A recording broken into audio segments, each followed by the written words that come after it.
Je m'appelle Léo, je suis étudiant. J'étudie le cinéma et je fais aussi de la danse.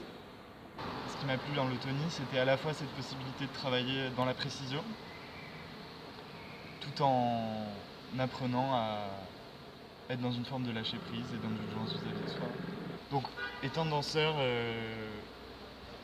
j'ai beaucoup en tête ce que c'est après une séance de danse, où il y a une sorte d'énergie physique très forte, quelque chose de très vif. Et après un cours de Tony, c'était toujours assez étrange parce que j'avais l'impression d'avoir été travaillé de l'intérieur.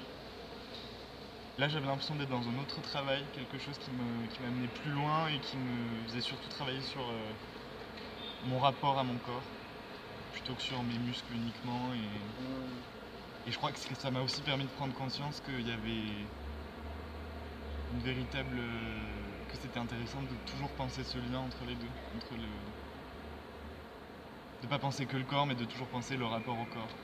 Parce qu'en fait, c'est une pratique qui vous met vraiment face à votre propre rapport à votre corps.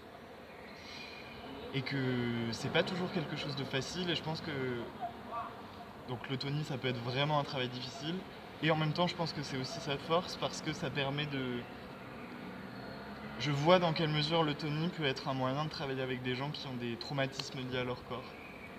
Des traumatismes liés à leur confiance dans leur corps, ou à leur amour-propre, ou à même des douleurs, ou alors à des corps qui ont été violentés de quelconque manière. Je crois que je conseillerais l'autonie à tout le monde. Parce que je pense que comme le travail de méditation, en fait, il ne faut pas attendre d'avoir un rapport particulier à son corps ou un problème particulier avec son corps pour commencer à s'y intéresser. Je conseillerais l'autonie aussi à des danseurs parce que cette manière de se focaliser sur des choses très petites est un moyen d'économiser beaucoup d'énergie et aussi un moyen d'aller plus loin dans le mouvement, je crois.